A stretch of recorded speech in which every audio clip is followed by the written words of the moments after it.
ഫെബ്രുവരി അവസാനം ഹോർമൂസ് കടലിടുക്ക് അടച്ചപ്പോൾ ഭാരത സർക്കാർ ഒരു സുപ്രധാന തീരുമാനം കൈക്കൊണ്ടു. അവശ്യ സാധനങ്ങളുടെ കടുത്ത ക്ഷാമത്തിൽ നിന്നും പ്രതിസന്ധി മൂലമുണ്ടാകാനിടയുള്ള വിലക്കയറ്റത്തിൽ നിന്നും ഇന്ത്യയിലെ ജനങ്ങളെ, പ്രത്യേകിച്ച് ദുർബല ജനവിഭാഗങ്ങളെ സംരക്ഷിക്കുന്നതിന് മുൻഗണന നൽകുക എന്നതായിരുന്നു ആ തീരുമാനം. പൗരന്മാരുടെ സുരക്ഷയും ക്ഷേമവുമാണ് പ്രധാനമെന്ന് വിശ്വസിക്കുന്ന പ്രധാനമന്ത്രി നരേന്ദ്രമോദിയാണ് ഇതിന് നേതൃത്വം നൽകിയത്. ആധുനിക ചരിത്രത്തിലെ ഏറ്റവും വലിയ ഊർജ്ജ വിതരണ പ്രതിസന്ധിയെ ലോകം അഭിമുഖീകരിച്ചിട്ടും കഴിഞ്ഞ 4 മാസവും ഈ മുൻഗണന മാറ്റമില്ലാതെ തുടർന്നു. രാജ്യം ഗുരുതരമായ സാമ്പത്തിക പ്രതിസന്ധി നേരിടേണ്ടി വരുമെന്ന് പലരും പ്രവചിച്ചു. ഇന്ത്യ അസംസ്കൃത എണ്ണയുടെ 85% ഇറക്കുമതി ചെയ്യുകയാണെന്നതും ആഗോള എണ്ണ ഇറക്കുമതിയുടെ 20-30% ഹോർമൂസിനെ ആശ്രയിക്കുന്നു എന്നതുമായിരുന്നു കാരണം.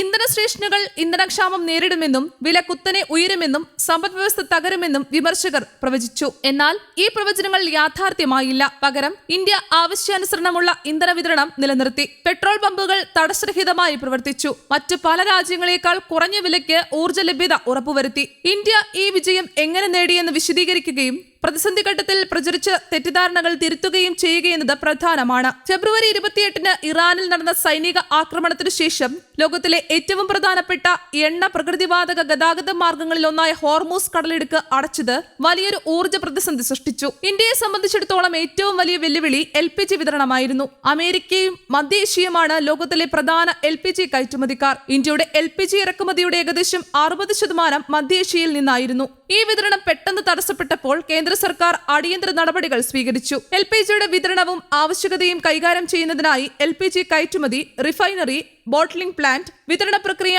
എന്നിവ സൂക്ഷ്മമായി നിരീക്ഷിക്കുന്നതിനുള്ള വാർ റൂം പ്രവർത്തനം ആരംഭിച്ചു. മാർച്ച് 8-ന് എല്ലാ എണ്ണ ശുദ്ധീകരണശാലകളും LPGയുടെ ഉൽപാദനം പരമാവധിയാക്കുന്നതിന് അവയുടെ ഉൽപാദന പ്രക്രിയകളായ C3, C4 കാർബൺ സ്ട്രീമുകൾ വഴിതിരിച്ചുവിടണമെന്ന് ആവശ്യപ്പെട്ട് സർക്കാർ LPG നിയന്ത്രണ ഉത്തരവ് പുറപ്പെടുവിച്ചു. പാചകവാതകം ഒരിക്കലും ഉൽപ്പാദിപ്പിച്ചിട്ടില്ലാത്ത ചില ശുദ്ധീകരണശാലകൾ വേഗത്തിൽ പരിഷ്കരിച്ചു. ദൈനംദിന LPG ഉൽപാദനം 35 TMT-യിൽ നിന്ന് 54 ഉയർത്തി. സംഘർഷത്തിന്റെ ഉച്ചസ്ഥായിയിൽ ഹോർമൂസിലൂടെ കപ്പലുകൾക്ക് സഞ്ചരിക്കാൻ കഴിയാതായപ്പോഴും ഇന്ത്യ 12-ലധികം LPG കപ്പലുകൾ ട്രാൻസിറ്റ് ടോളുകൾ നൽകാതെ വിജയകരമായി പുറത്തേക്ക് നീക്കി. മറ്റേതൊരു രാജ്യത്തെക്കാളും കൂടുതലായിരുന്നു ഇത്. ചെങ്കടൽ വഴി യാൻബു, ഫുജൈറ തുറമുഖങ്ങളിൽ ഷിപ്പ് ടു ഷിപ്പ് കൈമാറ്റങ്ങളും സർക്കാർ ക്രമീകരിച്ചു. അൾജീരിയ, ജപ്പാൻ, കാനഡ തുടങ്ങിയ രാജ്യങ്ങളിൽ നിന്ന് പുതിയ വിതരണ സ്രോതസ്സുകൾ കണ്ടെത്തി.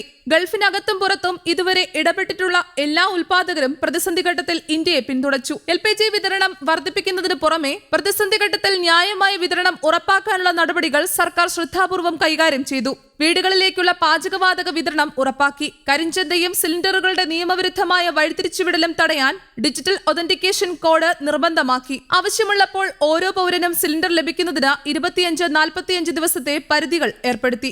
അധിക സിലിണ്ടറുകൾ പൂഴ്ത്തിവെക്കുന്നത് തടഞ്ഞു. പൈപ്പ് മുഖേനയുള്ള പ്രകൃതിവാതകത്തിലേക്ക് മാറാൻ വ്യവസായങ്ങളെ പ്രോത്സാഹിപ്പിച്ചു. വൻതോതിലുള്ള പാചകത്തിന് സാധ്യമാകുന്നിടത്തോളം ബദൽ ഇന്ധനങ്ങൾ ഉപയോഗിക്കാൻ നിർദ്ദേശിച്ചു. ഫെബ്രുവരി മുതൽ ജൂൺ വരെയുള്ള കാലയളവിൽ പാചകവാതകത്തിന്റെ അന്താരാഷ്ട്ര വില ഏകദേശം 50% വർദ്ധിച്ചു.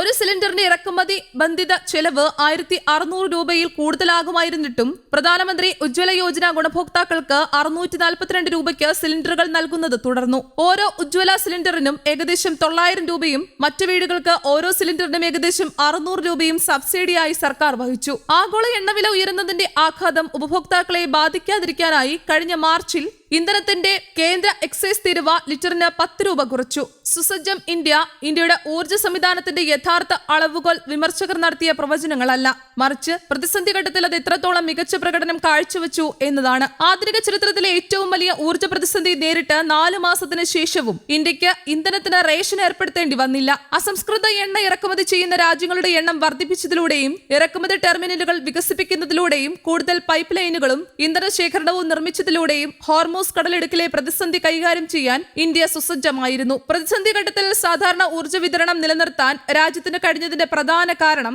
ഈ ദീർഘകാല നിക്ഷേപങ്ങളാണ്. ഈ അനുഭവത്തിന്റെ അടിസ്ഥാനത്തിൽ ഭാവി മുന്നിൽ കണ്ട് പ്രതിരോധശേഷി ശക്തിപ്പെടുത്തുന്നതിനായി ഇന്ത്യ സ്വന്തം ഊർജ്ജ സംവിധാനങ്ങൾ കൂടുതൽ മെച്ചപ്പെടുത്തുകയാണ്. News desk, Kerala Kaumudi.